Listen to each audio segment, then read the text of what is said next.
Spring Television. Ours it is.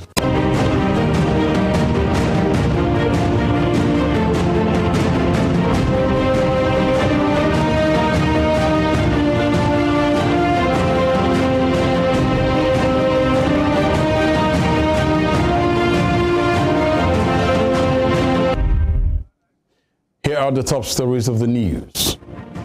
Presidential Tribunal set to streamline hearing procedure of PDP Labour Party's petitions. Abia State Governor-elect Alex Otti calls for calm following the nullification of his candidacy. On the foreign scene, Ukraine President Volodymyr Zelensky arrives Japanese city of Hiroshima for G7 summit. Good afternoon and welcome to Spring News at 12 on Western Spring Television. My name is Tunde Ido.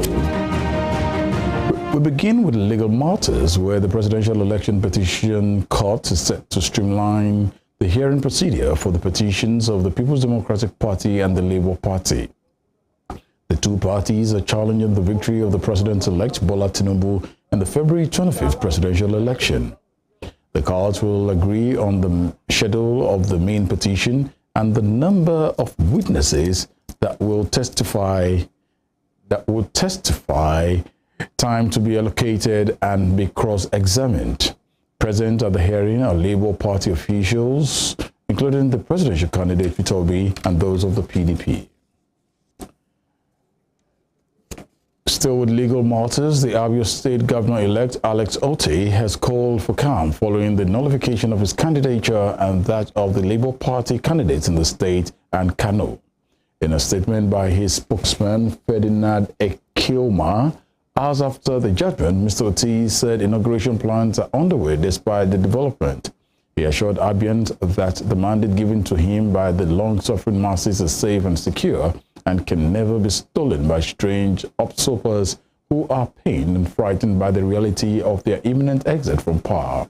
He further accused the People's Democratic Party, PDP, of spreading misinformation following the development. Justice Mohammed Yunus of the Federal High Court, Kano, had yesterday nullified the candidature of Alex Otti and all Labour Party candidates in Abia and Kano states. In another development, Justice Hamza Muazu of the High Court in Abuja yesterday granted an order of stay of execution on the suspension of the chairman of Labour Party, Julius Abure. Others are the National Organizing Secretary, Clement Ojukwu, and National Treasurer, Oluchi Okpara, suspended from parading themselves as Labour Party national officials. The petitioners had in an ex parte motion sought the removal of Abure and the three other national officers of the party, which the judge granted the order of suspension. The judge, after listening to arguments from the parties, granted the order for stay of execution, pending the determination of the appeal filed by the defendants. At the sitting today, the defendants told the court that they have a notice of appeal pending at the Court of Appeal. Away from legal matters, the Director General of the National Youth Service Corps, Brigadier General Y.D. Ahmed, has said the discharge certificate being paraded by Enugu State Governor-elect Peter Mbah was not issued by the party. Brigadier General Ahmed, who made the statement in an interview yesterday, said the argument on whether Mbah has a valid NYSC certificate or not did not arise because he has told the People's Democratic Party's candidate in the 2023 governorship elections that what he presented as a certificate was fake. Meanwhile, the Enugu State Governor-elect Peter Mbah has filed a case against the NYSC demanding 20 billion naira for injuries he claimed to have been inflicted on his person due to the controversies surrounding his certificate. It will be recalled that controversy surrounding Mbah's discharge certificate became known publicly in February 2023 when the NYSC, in response to an inquiry by a non-governmental organization, released a letter stating that the certificate submitted to the Independent National Electoral Commission was not issued by them. You know, this case is in court. I may not want to say much, but let me draw your attention. The issue of racketeering in every facet of life is happening in this country. Not only in Nigeria, everywhere you know. So it's not only NYSC. And let me tell you, The issue of the certificate you are talking about, I don't want to talk much about it. They came to NYSC for verification. We said this certificate is not issued from us. I wonder why issue of racketeering will come off when you are talking about elite, somebody who is a graduate, somebody who is well enlightened. You obtain certificate from where? You don't know where you obtain certificate. You don't know how we issue our certificate.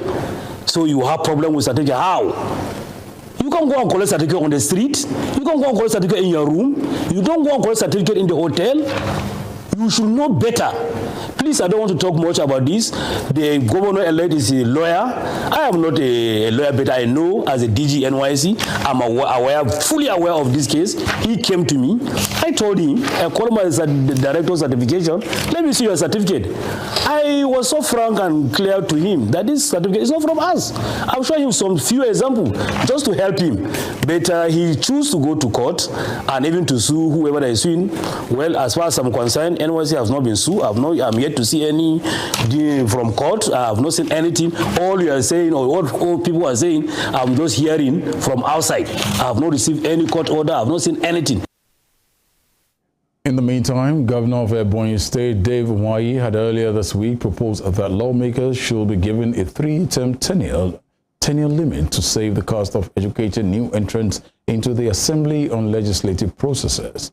The senator-elect representing Ebonyi, its senatorial district in the 10th National Assembly, also suggested an age limit of 70 years for lawmakers in the upper and lower chambers of the National Assembly.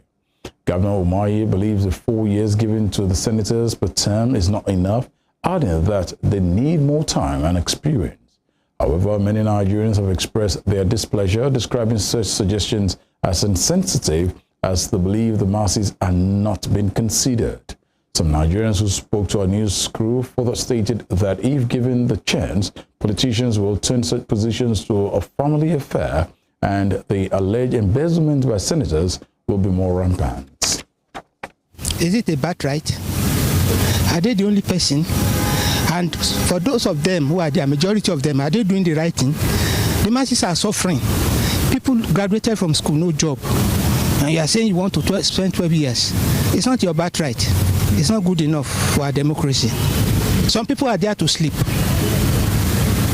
No more, no less. People are angry. People are hungry.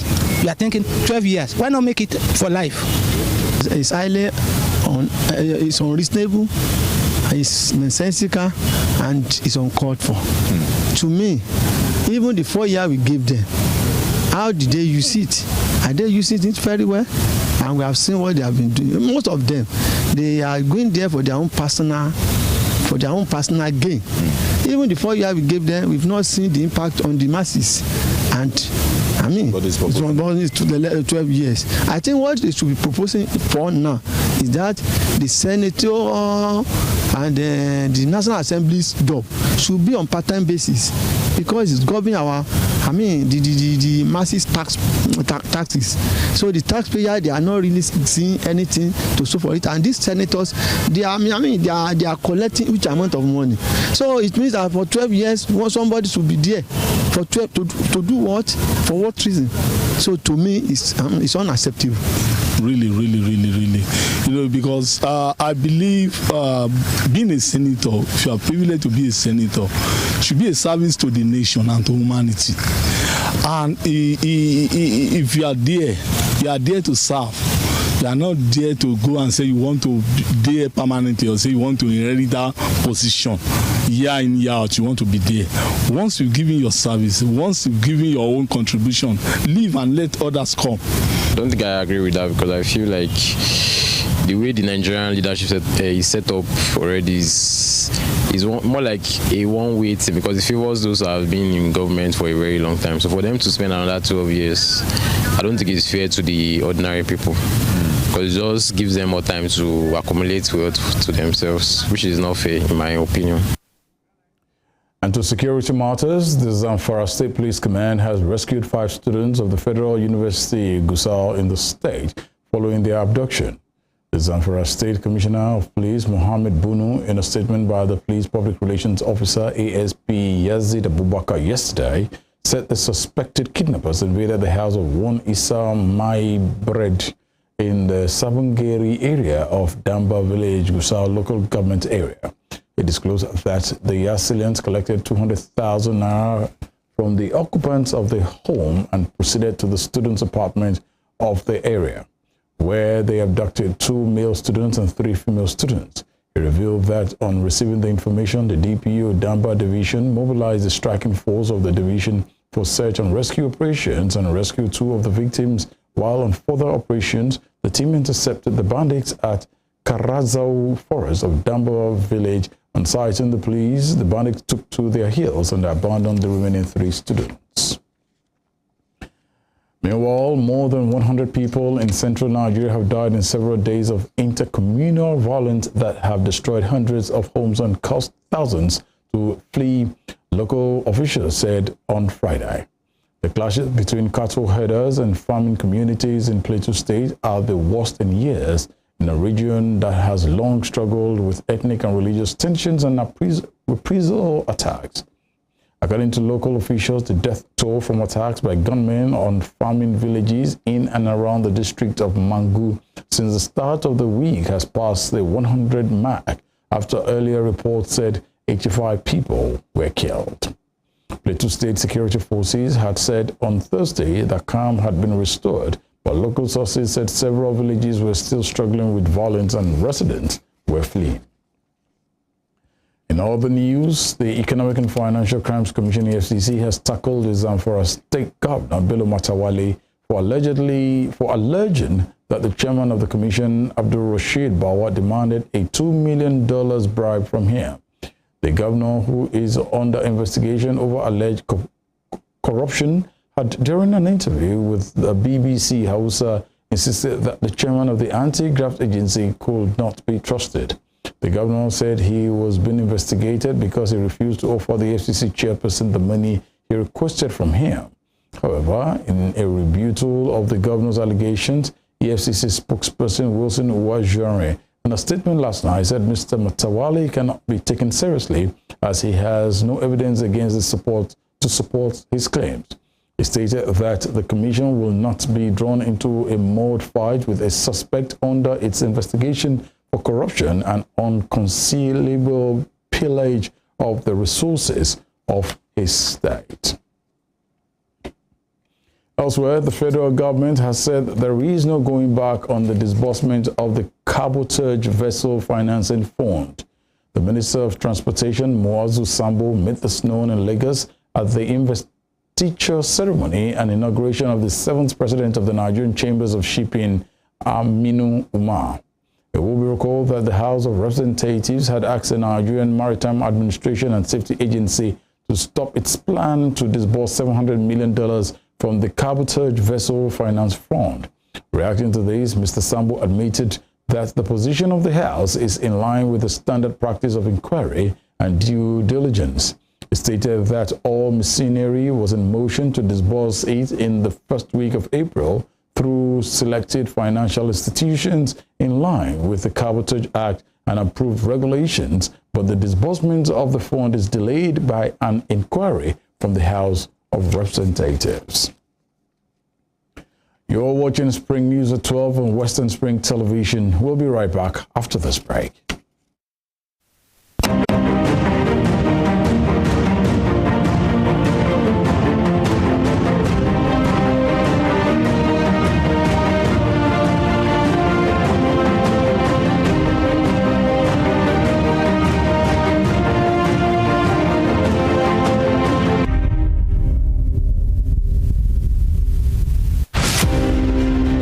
The Korean War of 1950 to 1953 pitched North and South Korea against each other in response to intrigues by nations beyond their border with different interests from those canvassed by the two brother nations.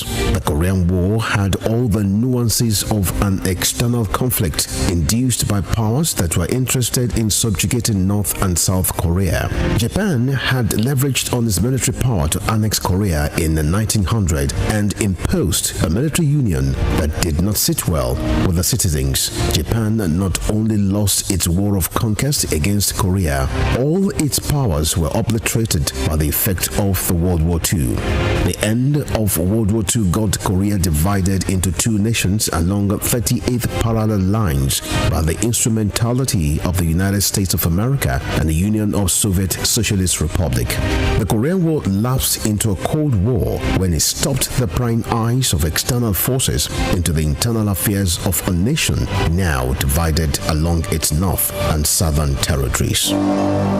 Western Spring Television identifies the Korean War as a major event in history.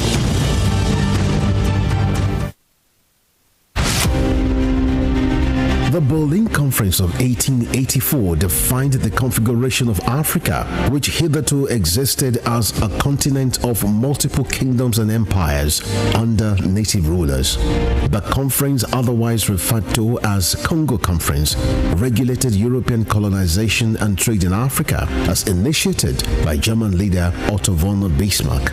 The Berlin Conference is often called the scramble for and partitioning of Africa, as each of the imperial powers carved separate portions of the continent for themselves without recourse to racial and cultural identities and differences.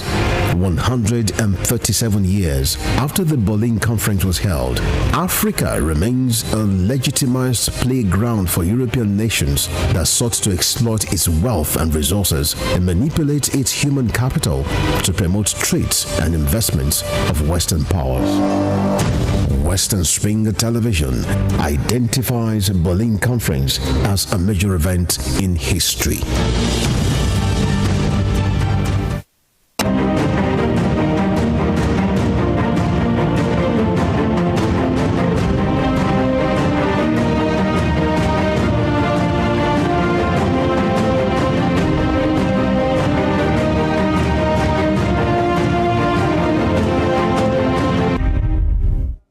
Thank you for staying with us. Moving on with other stories. With less than 10 days to the exit of President Muhammadu Buhari, the president of Ghana, Nana Akufo-Addo, has said the president will be missed by Africa when he exits office. The Ghanaian president stated this when he unveiled two books written about the president at a ceremony held at the State House Banquet Hall in Abuja. The unveiled books are State of Repair, How Muhammadu Buhari Tries to Change Nigeria for Good, written by Anthony Goldman, and The Legacy of Muhammadu Buhari, written by Senator Abu Ibrahim. The books were reviewed by former Ekiti State Governor Dr. Kayode Fayemi and Deputy Vice Chancellor, University of Abuja, Professor Abubakar Abba, respectively. Several dignitaries were present at the ceremony, including the Vice President-elect Kashim Shettima, Abdul Samad, as well as Aliko Dangote, amongst all the guests. As leaders, we all have our high and low moments, but I have no doubt that prosperity will be kind to Muhammadu Buhari. President Buhari, we will miss you. West Africa, Africa, and indeed, the world will miss your leadership. The leadership of the military ruler turned consummate Democrat. We hope and pray that the next set of ministers will work with the National Assembly in the way and manner that you have been able to make your ministers, special advisors, work with us. Anthony Goldman presents a sober picture of the security situation under Buhari, highlighting the triumphs without glossing over its travails. In his view, President Buhari entered and is leaving office with security as Nigeria's biggest challenge. But the challenge had changed significantly. Our responsibility lies in learning from President Buhari's triumphant leadership of our complex nation.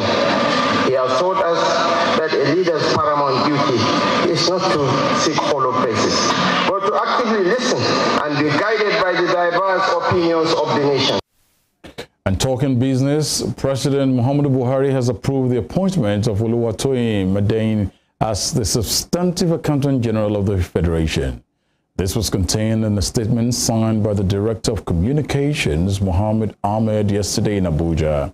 The head of the Civil Service of the Federation, Folashade Yemi-Esan, stated that the appointment took effect from May 18, 2023. Madain was born on 7th of March 1965 in Iperu Remo Ikene local government area of Ogun State, and until her appointment, she was the Director of Finance and Account in the office of the head of the Civil Service of the Federation. Still in business, G7 leaders have said the world must urgently assess the impact of generative artificial intelligence. The leaders announced this morning, noting that they will launch discussions this year on responsible use of the technology. The 7 leading economists, in a final communique released during a summit in Hiroshima, Japan, said a working group will be set up to tackle issues from copyright to disinformation. Text generation tools such as ChatGTP, image creators, and music composed using AI have sparked delight, alarm, and legal battles as creators accuse them of scrapping material without permission. Governments worldwide are under pressure to move quickly to mitigate the risk, with the chief executive of ChatGTP's opinion telling U.S. lawmakers that this week that regulating AI was essential. On the foreign scene, Ukrainian President Volodymyr Zelensky has arrived in Hiroshima, Japan to attend the G7 summit. Live footage broadcast by multiple media outlets showed Mr. Zelensky disembarking from a French government aircraft. Mr. Zelensky's arrival at the G7 summit comes a day after winning long-sought access to advanced U.S. fighter jets and training for Ukrainian pilots.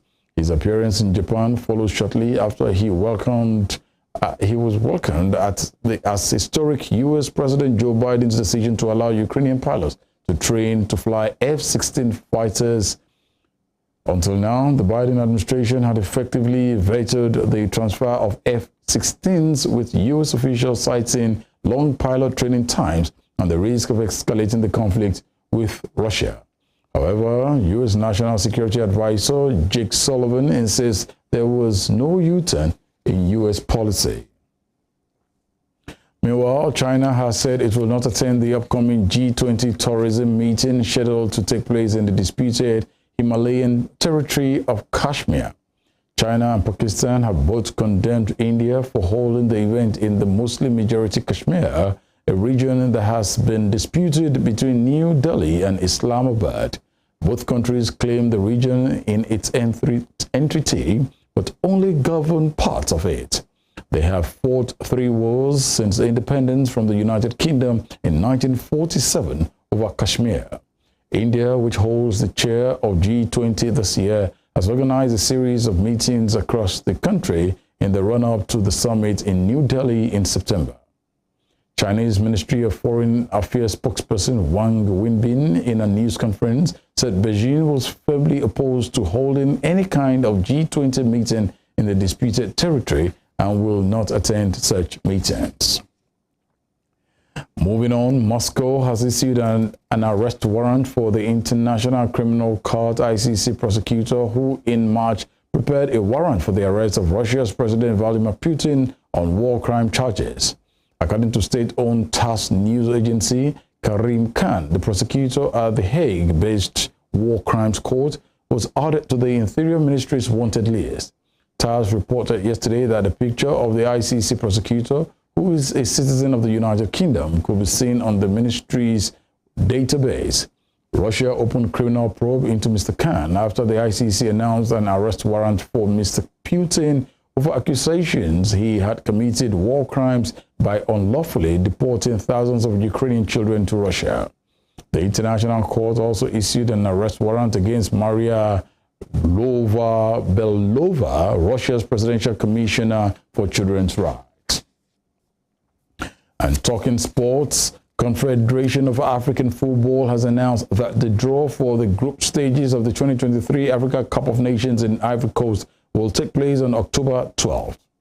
The date was approved by the CAF Executive Committee at its Congress in Algiers, Algeria on Thursday, and was made known yesterday.